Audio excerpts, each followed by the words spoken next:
अस्सलाम वालेकुम दोस्तों, क्या हाल चाल है? खैरियत है? ठीक है आप? आज हम क्योंकि हम FCM में शुरू कर चुके हैं, fundamental of cost and management accounting, और उसका आज तीसरी वीडियो चल रही है। तो बड़ी खुशी की बात है, मेरा ख्याल है कि आप लोग ताउन कर रहे होंगे, आपको ये वीडियो बहुत आपके लिए फ़ायदेमंद है। आज हम शुरू कर रहे हैं मटीरियल, क्योंकि एलिमेंट ऑफ कॉस्ट हैं तीन: मटीरियल, लेबर और overheads. Direct material, direct labour और ओवरहेड्स। आज हमें जो ज़रूरत है वो डायरेक्ट मटीरियल का पता होना चाहिए क्या है, और फैक्ट्री ओवरहेड का पता होना चाहिए। डायरेक्ट लेबर को हम डिस्कस करेंगे जब इसका वक्त आएगा, इससे पहले डिस्कस नहीं करेंगे। डायरेक्ट मटीरियल होता है direct raw material which is the integral part of the product, final product, finish product उसका इंटीग्रल पार्ट होता है। It can not be converted into finish goods unless and until there is a raw material and direct raw material. जैसे आप ये कह लें, कपड़ा बनाने के लिए कपास की ज़रूरत होती है, कॉटन की ज़रूरत होती है, तो कॉटन के बगैर कपड़ा नहीं बन सकता। फर्नीचर के लिए आपको लकड़ी चाहिए, लकड़ी इज़ रॉ मटीरियल। तो raw material and direct labour, direct material and factory overhead, these are three element of cost which are the most important। हम इससे आज इसमें पहला ऐसा कर रहे हैं मटीरियल, और उसमें आज हमने FIFO मेथड पढ़ना है। ये हमारा आज की वीडियो है।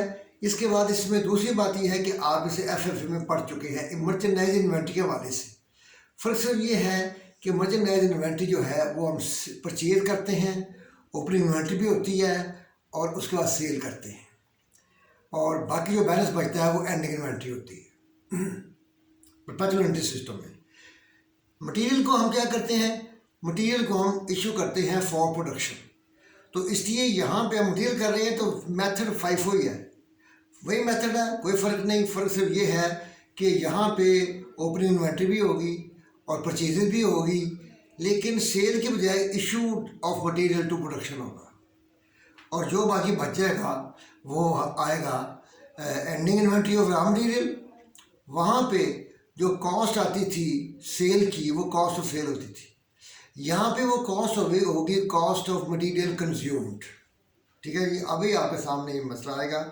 तो सबसे पहली बात ये है कि मटीरियल मैनेजमेंट क्या है, व्हाट इज़ मटीरियल कंट्रोल है। Material management is to first estimate the future purchases of material and then arrange the material at proper prices from the market, then receiving it, and it should be according to our specification, and after that it should be properly stored and then issued to production and sell and sold। all ये process जो है इसको control करना था, which is called material management. और इसको करते वक्त हमने ये देखना है कि हमें मटेरियल का ऑर्डर इशू करते वक्त ऑर्डर कितना होना चाहिए, ये हम पढ़ेंगे बाद में। क्योंकि हम ज़्यादा ऑर्डर इशू कर देंगे, करा देंगे, तो वो मटेरियल हमें आ जाएगा, उसकी अर्ली कॉस्ट बढ़ जाएगी। हमारे पास स्टोरेज स्पेस है कि नहीं है, अगर है भी तो वो ख़राब हो सकता है। इसलिए हमें उतना ही अपना परचेज करना है जितनी हमारी ज़रूरियात पूरी होती रहें, कुछ सेफ्टी स्टॉक के तौर पर एंडिंग इन्वेंट्री बच जाए। दूसरी बात यह है कि इसके लिए जब हम काम करते हैं तो आप जानते हैं, मैं कहता आता हूँ कि जनरल एंट्री जो है वो किसी सिस्टम को समझने के लिए बहुत ज़रूरी है। तो जनरल एंट्री आज हम सिर्फ मटेरियल की देखेंगे। मटेरियल जब मटेरियल के लिए दो मसले हैं कि इसमें डायरेक्ट मटेरियल भी शामिल है और इनडायरेक्ट मटेरियल भी शामिल है। Indirect material is a part of factory overhead. Direct material is direct material, but account will be, when it will be purchased, it will be debited to the same account material। अब आपके सामने मैं रखूँगा कि जब material purchase होगा, चाहे वो इनडायरेक्ट हो या डायरेक्ट हो, तो एंट्री क्या हो।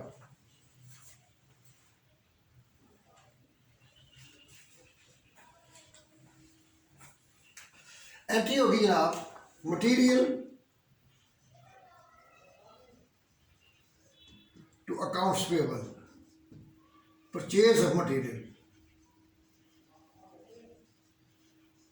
डायरेक्ट एंड इनडायरेक्ट, दोनों के लिए मटेरियल का अकाउंट एक ही माने रखा हो। अब आपको उसके बाद इस मटेरियल को जो है वो बेचना है फैक्ट्री में, प्लांट में बेचना है। उसके लिए एक मटेरियल एक्विजिशन बनती है। मटेरियल एक्विजिशन में उसकी शक्ल आपके किताब में बनी हुई है। मटेरियल एक्विजिशन में आप डेट लिखेंगे, पर्टिकुलर्स ऑफ मटेरियल लिखेंगे, क्वांटिटी लिखेंगे और उसको दे देंगे पर्पस लिखकर ये किसके काम के लिए चाहिए, और वो आपको उतनी ही क्वांटिटी का मटेरियल जो है वो मटेरियल एक्विजिशन लेकर वो आपको इशू कर देगा। तो वो ही हम अब आपको फिर दिखाएंगे कि वो जब इशू करेगा तो क्या एंट्री करेगा।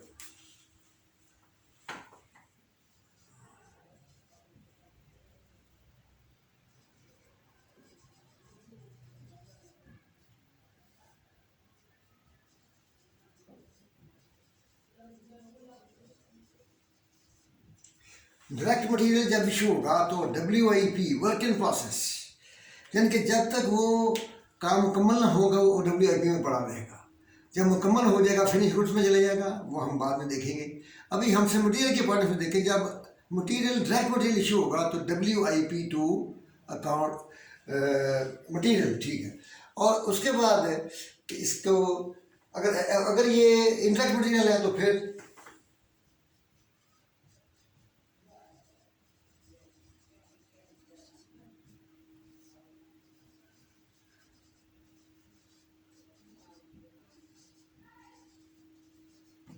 अगर ये मटेरियल इनडायरेक्ट है तो फिर FOH फैक्ट्री ओवरहेड की डेफिनेशन क्या है? Indirect material, indirect labour and any other cost which is a manufacturing cost but can not be identified with the product. Easily identified नहीं हो सकती, आप डायरेक्ट नहीं हो सकती, लेकिन it is a manufacturing cost but it is not a direct material, not a direct labour. It is indirect labour, indirect and any other चीज thing. मिसाल के तौर पर आपके फर्नीचर में आपने कील कांटे इस्तेमाल करने हैं, वो उसका पार्ट है, but that is not direct material, वो इनडायरेक्ट मटीरियल है, वो FOH में लेके जाएंगे। इस तरह डेप्रिसिएशन ऑफ फैक्ट्री क्या कहते हैं और बिल्डिंग या प्लांट, वो भी फैक्ट्री ओवरहेड है, उसके तफसील बाद में जाएंगे। यहाँ पे सिर्फ इनडायरेक्ट मटीरियल की बात हो रही है। इनडायरेक्ट मटेरियल जब इशू करेंगे तो वो FOH को डाल देंगे।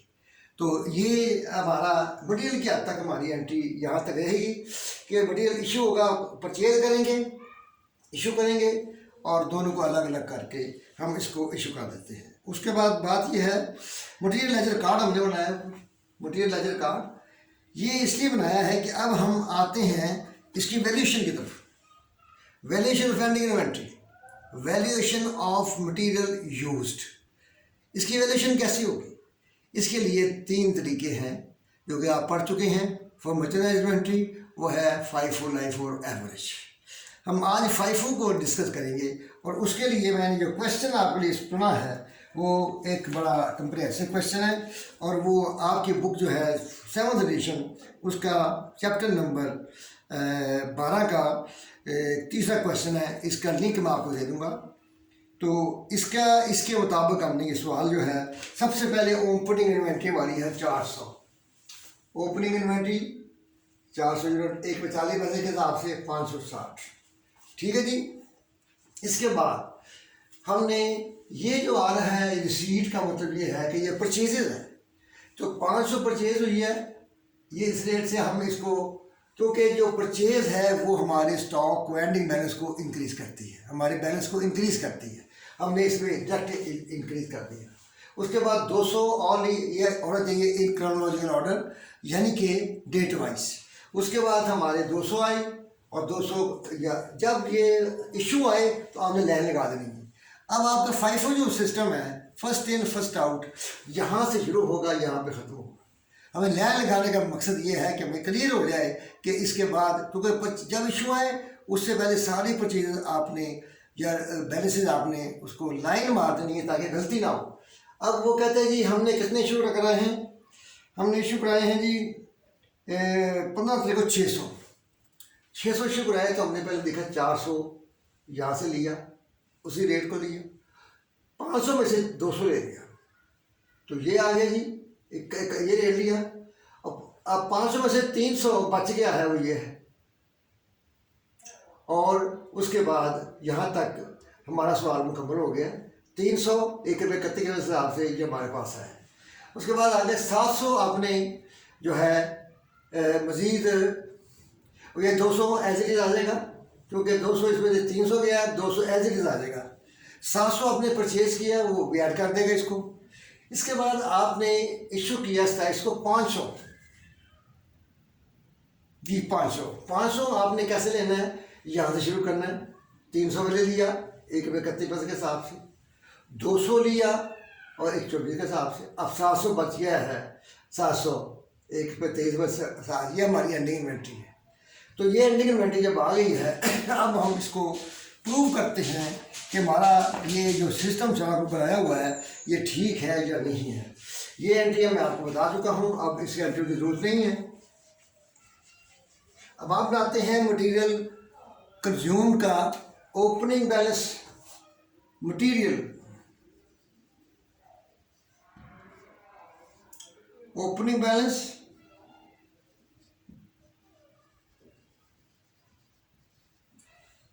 ये हमारे पास है 560। परचेजेस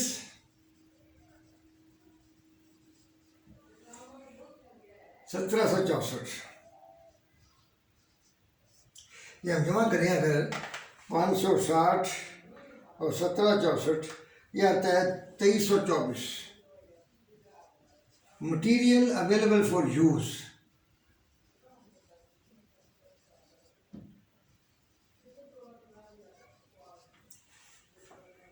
एंडिंग इन्वेंट्री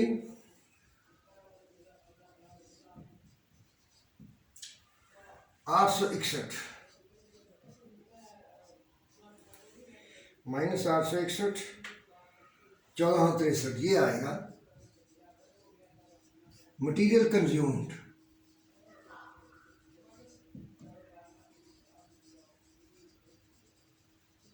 ये हमारा जो है मटेरियल लेजर कार्ड, ये तब कंप्लीट हो या सही होगा जब आप इस तरीके से बनाएंगे और ये हमारा ये वही अमाउंट आएगी जो यहाँ पे आई है। अगर ये सारी कैलकुलेशन सही है तो ये अमाउंट बिल्कुल ये आएगी। तो इस तरीके से आपने समझ लिया होगा कि मटेरियल FIFO लैब मेथड पे जब करेंगे तो किस तरीके से उसको लेना है। LIFO और एवरेज हम नेक्स्ट वीडियो में करेंगे। आप इसको अच्छी तरह चेक करें किताब के साथ, बुक के साथ, और इस वीडियो को शुरू से लेकर आखिर तक देखें ताकि आपके दिमाग में पैदा होने वाले क्वेश्चन का जवाब आपको एंड तक मिल जाएगा इंशाल्लाह। अगर ना मिले तो आप कमेंट्स में मुझसे सवाल कर सकते हैं। अल्लाह ताला आपको कामयाबी अता फरमाए। अल्लाह हाफिज़।